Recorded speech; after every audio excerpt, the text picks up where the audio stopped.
Episode 25. Cameraman photo எடுப்பதை நிறுத்தியதும் அவரை பார்த்த அனன்யா, என்னாச்சு சார், ஏதாவது பிரச்சனையா? சத்யா மேக்கப் எதுவும் சரியில்லையா? புதுசா மேக்கப் போடணுமா என்று கேட்டாள். மேடம், மேக்கப்ல எல்லாம் எந்த பிரச்சனையும் இல்ல. சத்யா கிட்ட தான் பிரச்சனை இருக்கு. சத்யா கேமராவை ஃபேஸ் பண்ணவே இல்லை. எனக்கு தெரிஞ்சு அவர் ரொம்ப நர்வஸா இருக்காரு போல என்ன சொன்னான் கேமராமேன். அதோடு அவர் எடுத்த போட்டோவை காண்பித்தார். அதில் எல்லாமே சத்யா வேறு எங்கோ பார்த்து கொண்டு இருந்தான். அதை பார்த்த அனன்யா சத்யாவை பார்த்து, ஏ சத்யா, என்னாச்சு உனக்கு? ஏன் இப்படி பண்ணுற? நீ ஒரு ஸ்டார், சோ அதுக்கேத்த மாதிரி போஸ் கொடு, எதுக்கும் பயப்படாத என்று அவனுக்கு நம்பிக்கை தரும் வகையில் பேசினாள் அனன்யா. அதை கேட்ட சத்யாவிற்கும் கொஞ்சம் நம்பிக்கை தோன்றியது. ஓகே அனன்யா மேம், நான் நல்லா பண்றேன் என்று சொன்னவன் கேமராவை லேசான புன்னகையுடன் பார்த்தான். ஆனால் அந்த புன்னகை மிகவும் ஆக்வர்டாக இருந்தது. சத்யா தன்னை தயார்படுத்திக் கொண்டு கேமரா முன்பு நின்றான். ஆனால் போட்டோ எடுக்க தொடங்கியதும் அவன் முகத்தில் இருந்த புன்னகை மறைந்து போனது. என்னதான் இருந்தாலும் 2 வருடம் அடைத்து வைக்கப்பட்டது போல ஒரு வாழ்க்கையை அவன் வாழ்ந்திருந்ததால் அவனால் அதிலிருந்து வெளியே வர முடியவில்லை. அதே நேரம் கேமராமேன் தன்னுடைய பொறுமையை இழக்க தொடங்கினார். அவருக்கு கோபமாக வந்தது. ஆனாலும் சத்யாவை திட்டாமல் போனை எடுத்து அதில் வீடியோ பார்க்க ஆரம்பித்தார். அதே நேரம் அனன்யா இந்த காட்சியை எல்லாம் பார்த்து டென்ஷன் ஆனாள். அவளுக்கு என்ன சொல்வதென்றே தெரியவில்லை. அவள் மிகவும் பதட்டமாக இருந்தாள். தன்னுடைய முயற்சியெல்லாம் கண்முன்னே வீணாவது போல இருந்தது அவளுக்கு. அதை பார்த்தவள் இதை இப்படியே விட்டால் சரி வராது என்று நினைக்க, அப்பொழுதுதான் அவளுக்கு அவனுடைய டிராமா நினைவுக்கு வந்தது. அவனுக்கு அந்த டிராமாவின் சில காட்சியை நினைவுபடுத்தினாள். சத்யாவின் மூட் மாறும் என்று அவள் நம்பினாள். அதனால் அவனை பார்த்தவள், ஏ சத்யா, நீ கொஞ்சம் வருஷத்துக்கு முன்ன ஒரு சீரியல் பண்ணல, அதுல வர உன் கேரக்டர் ஞாபகம் இருக்கா? நீ லவ் பண்ற பொண்ணு உனக்கு துரோகம் பண்ணுவா, அதனால மனசோட நீ இரக்கம் இல்லாதவனா மாறிடுவ, அது ஞாபகம் இருக்குல்ல என்று கேட்டாள். அதை கேட்ட சத்யா, அது என்னோட முதல் சீரியல், அதனால அதை நான் எப்படி மறப்பேன், எல்லாம் ஞாபகம் இருக்கு என்று சொன்னான். ஓகே, இப்போ நீ அதுல இருக்கிற மாதிரி ஆக்ட் பண்ணு என்று சொன்னாள் அனன்யா. மேடம், ஆனா இது போட்டோ ஷூட் தானே, இதுல நான் ஏன் நடிக்கணும் என்று கேட்டான். நீ கொஞ்சம் நடிச்சா உன்னால அந்த கேரக்டர் மூட்குள்ள வர முடியும், சோ போட்டோ நல்லா வரும், நீ அதை பண்ணு என்று சொன்னாள் அனன்யா. அதை கேட்ட சத்யா நடிக்க தொடங்கினான். அதை பார்த்த அனன்யாவின் முகத்தில் ஏமாற்றம் தெரிந்தது. ஏனென்றால் சத்யாவின் நடிப்பில் நிறைய மாற்றம் இருந்தது. முன்பெல்லாம் அவன் நடிப்பு மிகவும் யதார்த்தமாக இருந்தது.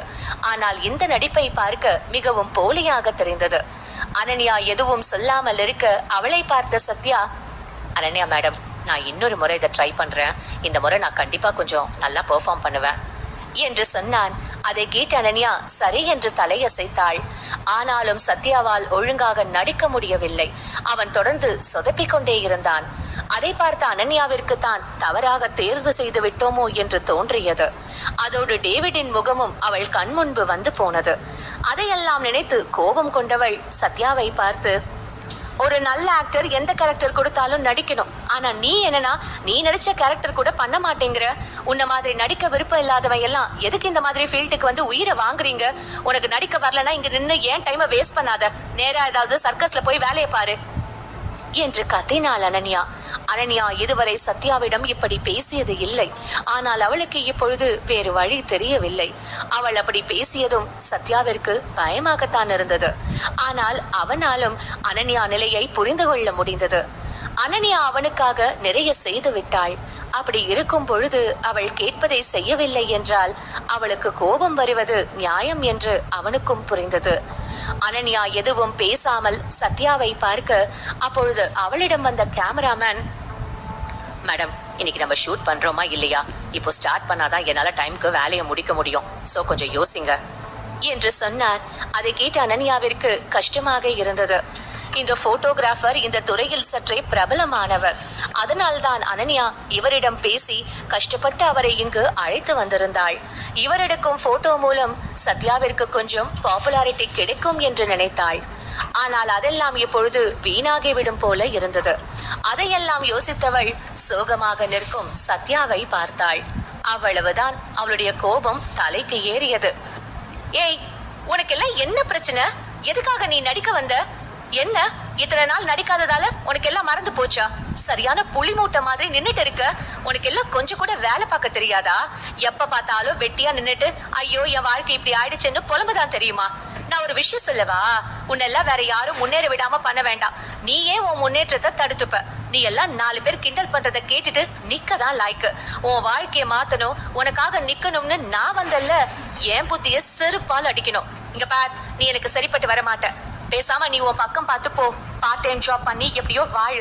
நான் எனக்கு வேற ஏதாவது ஆர்டிஸ்ட் தர சொல்லி பேசிக்கிறேன். உன்ன மாதிரி ஒரு தத்தி கூட என்னால வேலை பார்க்க முடியாது என்று சொன்னாள். அதை கேட்ட சத்யா இவ்வளவு நேரம் தலைகுனிந்து இருந்தவன் தலை நிமிர்ந்தான். அவன் அமைதியாக அனன்யாவை பார்த்தான். ஆனால் அவன் கண்ணில் சாதிக்க நினைப்பதை சாதிக்க முடியாமல் தவிக்கும் ஒரு இளைஞனின் வேதனை தெரிந்தது. அதே நேரம் அனன்யாவின் கோபத்தை பார்த்து ஸ்டுடியோவில் இருந்த மற்றவர்கள் எல்லாம் அதிர்ச்சி அடைந்தார்கள். யாருக்கும் வாயை திறக்க கூட தைரியம் இல்லை. எல்லோரும் அமைதியாக இருந்தார்கள். சத்யா அனன்யாவை கண்ணீருடன் பார்க்க அனன்யா அவனை முறைத்துக் கொண்டு இருந்தாள். அதை பார்த்தவன் இந்த முறை தனக்காக பேச முடிவு செய்தான். அனன்யா மேடம், பிளீஸ் எனக்கு கடைசியா ஒரே ஒரு வாய்ப்பு மட்டும் தாங்க. நான் கண்டிப்பா நல்லா பண்ணுவேன் என்று சொன்னான். சத்யா எப்பொழுது தன்னை யாராவது திட்டினாலும் கேலி செய்தாலும் அமைதியாகத்தான் இருப்பான். இன்றுதான் நீண்ட நாட்களுக்கு பிறகு தனக்காக பேசி இருக்கிறான். அதை பார்த்த அனன்யாவிற்கு மகிழ்ச்சியாக இருந்தாலும் அதை வெளிக்காட்டிக் கொள்ளாதவள், ஓகே, நீ கேக்குறதால நான் உனக்கு கடைசி வாய்ப்பு தரேன். ஆனா நீ எங்க டைம் வேஸ்ட் பண்ண கூடாது. அப்படி ஒருவேளை எங்க டைம் வேஸ்ட் பண்ணனா நான் சொல்ல மாட்டேன். நீயாவே இந்த ஸ்டுடியோவை விட்டு வெளியே போயிடணும் என்று சொன்னாள் அனன்யா. அதை கேட்ட சத்யா சரி என்று தலையசைக்க அனன்யா கேமராமேனை மீண்டும் அழைத்தாள்.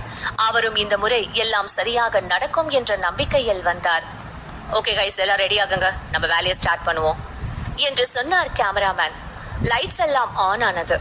சத்யா தன்னுடைய மனதை ஒருநிலைப்படுத்தியவன் அந்த கேரக்டர் எப்படிப்பட்டது என்பதை நினைவுபடுத்திவிட்டு நடிக்க ஆரம்பித்தான். சில கோபமான காட்சியில் அவன் டேவிடை மனதில் நினைத்துக் கொண்டு நடித்தான். அதனால் அவன் நடிப்பு அற்புதமாக வந்தது. அவன் இப்படி நடிப்பான் என்று யாருமே எதிர்பார்க்கவில்லை. ஸ்டுடியோவில் இருந்த அனைவரும் அதிர்ச்சி அடைந்தார்கள். சத்யா கூட யாரும் எதுவும் சொல்லாமல் இருப்பதை பார்த்து அப்படியே நின்றான். முதலில் அதிர்ச்சியில் இருந்து வெளியே வந்த அனன்யா சத்யா அருகில் வந்து, ஏய் சத்யா, நீ பெர்ஃபார்ம் பண்ணி முடிச்சிட்ட, கொஞ்சம் எல்லாரையும் பாரு என்று சொன்னாள். அதை கேட்ட சத்யா அவளை பார்க்க ஸ்டுடியோவில் இருந்த அனைவரும் அவனை பார்த்து கைதட்ட ஆரம்பித்தார்கள். சத்யாவிற்கு இதையெல்லாம் பார்த்து மயக்கமே வருவது போல இருந்தது. கேலி கிண்டலை மட்டுமே கேட்டு பழகியவன் இப்பொழுது கைதட்டை கேட்கும் பொழுது அவனுக்கு வித்தியாசமாக இருந்தது. அதை பார்த்த அனன்யா புன்னகையுடன், நான் கூட தப்பான ஒருத்தரை செலக்ட் பண்ணிட்டேனோன்னு நினைச்சேன். ஆனா இல்ல, நான் சரியானவனை தான் செலக்ட் பண்ணி இருக்கேன். நம்ம இப்போ ஷூட் கன்டினியூ பண்ணலாமா என்று கேட்டாள். அதை கேட்ட சத்யா சரி என்பது போல சிரித்தவன் கேமராவை தைரியமாக எதிர்நோக்கினான். அனன்யா கேமராமேனை பார்த்து, இந்த ஷூட் முடிஞ்சதும் எடிட் பண்ண வீடியோ அண்ட் போட்டோ எனக்கு காட்டுங்க, நான் பார்க்க ஆர்வமா இருக்கேன் என்று சொல்லிவிட்டு நேராக தன்னுடைய இருக்கையில் சென்று அமர்ந்தாள். சத்யா அதன் பிறகு தன்னுடைய வேலையை ஒழுங்காக செய்ய ஷூட்டிங் மிகவும் வேகமாக 2 மணி நேரத்தில் முடிந்தது. இது சாதாரண நேரத்தை விட பாதி நேரம் குறைவுதான். அதை உணர்ந்த அனன்யா மிகவும் மகிழ்ச்சி அடைந்தாள். சத்யா அவளை நோக்கி வர அவனுக்கு தண்ணீர் கொடுத்தாள். அதை ஒரே மீட்டரில் குடித்தவன் அனன்யாவை பார்க்க, இங்க பாரு, நம்ம இப்பதான் ஸ்டார்ட் பண்ணியிருக்கோம். நம்ம முதல் ஸ்டெப் ஓகே தான்.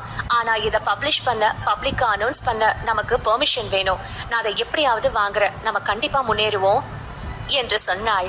அதை கேட்ட சத்யா சிரித்தான். ஆனாலும் அவன் மனதிற்குள் தன்னுடைய கெரியர் அவ்வளவு சுலபமாக இருக்காது என்று தோன்றியது.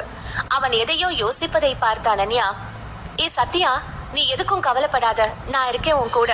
நீ போற வழி உனக்கு ரொம்ப சுலபமா இருக்கும். அதுக்கு நான் சொல்றதை எல்லாம் நீ பண்ணாலே போதும். இனிமே உனக்கு ட்ரைனிங் ஒரு நாளைக்கு 10 மணி நேரம் இருக்கும். நீ அதை எப்பவுமே ஸ்கிப் பண்ணக்கூடாது என்று சொன்னாள். அனன்யா சத்யா இதற்கு உடனே சம்மதிப்பான் என்று நினைத்தாள். ஆனால் அவன் முகத்தை சோகமாக வைத்துக் கொண்டான். ஏய், இப்ப எதுக்கு நீ மூஞ்சி இப்படி வச்சிருக்க? இங்க பாரு, உனக்கு நல்ல சான்ஸ் கிடைச்சிருக்கு. வாழ்க்கையில பல வருஷம் கஷ்டப்பட்டு 10 நிமிஷம் ஸ்கிரீன்ல வந்தவங்க கூட இருக்காங்க. ஆனா நீ டெய்லி 10 மணி நேரத்துக்கு இவ்ளோ யோசிக்கிற, இதெல்லாம் சரியில்லை என்று சொன்னாள். அதை கேட்டவன், இல்ல, நான் ட்ரைனிங் பண்ண எல்லாம் மாட்டேன்னு சொல்லல. எனக்கு கொஞ்சம் பார்ட் டைம் வேலையும் பார்க்க வேண்டியது இருக்கு. அதான் என்ன பண்றதுன்னு தெரியல என்று கேட்டான். அதை கேட்ட அனன்யாவிற்கு கோபம் வந்தது. இங்க பாரு சத்யா, நீ இப்படி யோசிச்சா நம்மளால ஒண்ணுமே பண்ண முடியாது. இந்த ஒரு வாய்ப்புக்காக எத்தனை பேர் காத்துட்டு இருக்காங்க. அது உன் கைக்கு வந்ததும் உனக்கு அதோட அருமை தெரியலல்ல என்று கேட்டாள் அனன்யா. அவளுக்கு என்ன சொல்லி சத்யாவிற்கு புரிய வைப்பது என்று தெரியவில்லை. இது போன்ற வாய்ப்பெல்லாம் அடிக்கடி கிடைக்காது. அதை நினைத்தவள் சத்யா ஏன் அதை பயன்படுத்தாமல் இருக்கிறான் என்று கோபம் கொண்டாள். அனன்யா மேம், எனக்கு இந்த வாய்ப்பு எவ்வளவு முக்கியம்னு தெரியும். ஆனா என் சிஸ்டருக்கு பிறந்ததுல இருந்து இதய நோய் இருக்கு. அதை சரி பண்ண எனக்கு பல லட்சம் பணம் வேணும். நான் அதுக்காக உழைச்சுதான் ஆகணும். உங்களுக்கு இப்படி ஒரு நிலைமை இருந்தா நீங்க உங்க தங்கச்சியை காப்பாத பணத்தை முதல்ல ரெடி பண்ண தானே மேம் பாப்பீங்க. அப்பவும் கனவுன்னு ஓட மாட்டீங்கல்ல என்று கேட்டான். அவன் அப்படி கேட்டதும் அனன்யா திகைத்து போனாள். அவன் வாழ்க்கையில் இப்படி ஒரு சோகம் இருக்கும் என்று அவள் எதிர்பார்க்கவே இல்லை. உன் நிலைமை எனக்கு புரியுது. நீ என்ன அவளை பார்க்க ஹாஸ்பிட்டல் கூட்டிட்டு போ. என்னால முடிஞ்ச அளவுக்கு நானும் அவளை பாத்துக்கிறேன் என்று சொன்னாள் அனன்யா. அதை கேட்ட சத்யா, அனன்யா மேடம், நிஜமாவா சொல்றீங்க? என் சிஸ்டர் ரொம்ப நல்லவ. அவ இப்ப தனியா தான் ஹாஸ்பிட்டல் இருக்கா. அவளை பார்க்க என்னை தவிர யாருமே வரமாட்டாங்க. இப்போ நீங்க அவளை பார்க்க வந்தா அவ நிச்சயம் ரொம்ப சந்தோஷப்படுவா என்று சொன்னான். அதை கேட்ட அனன்யா, இன்னைக்கே போகலாம் என்று சொன்னாள். அதன் பிறகு சத்யாவின் கெரியரை முன்னேற்ற ஏதாவது வாய்ப்பு இருக்கிறதா என்று தேடியவள் கொஞ்ச நேரத்தில் சத்யாவுடன் ஹாஸ்பிட்டல் சென்றாள். அங்கே சத்யாவின் தங்கை பெட்டில் இருந்தாள். அவள் சத்யாவை பார்த்ததும், அண்ணா, என்னை பார்க்க வந்துட்டியா என்று கேட்டாள். அவளுக்கு மட்டும் தெம்பு இருந்திருந்தால் அவள் உடனே எழுந்து வந்திருப்பாள். ஆனால் அவளிடம் அந்த தெம்பு இல்லை. எனவே அவள் அப்படியே கிடந்தாள். சத்யா அவளுக்காக வாங்கி வந்த கிஃப்டை கொடுத்தான். ஆனால் அதை அவள் வாங்கி பார்க்கவில்லை. மாறாக அனன்யாவை பார்த்தாள். அண்ணா, இது யாரு? என்னோட அண்ணியா என்று கேட்டாள். அதை கேட்டதும் சத்யா பதட்டம் அடைந்தான். ஹே அம்மு, இது ஒன்னும் அண்ணி இல்ல, இவங்க என் ஏஜென்ட் என்று சொன்னான். அதை கேட்டு அனன்யா அவளை பார்த்து சிரித்தாள். அம்மு அனன்யாவை பார்த்து, நீங்க ரொம்ப நல்லவங்களா இருக்கீங்க, எனக்கு ஒரு ஹெல்ப் பண்ணுவீங்களா என்று கேட்டாள். அவள் அப்படி கேட்டதும் அனன்யா என்ன என்பது போல பார்த்தாள்.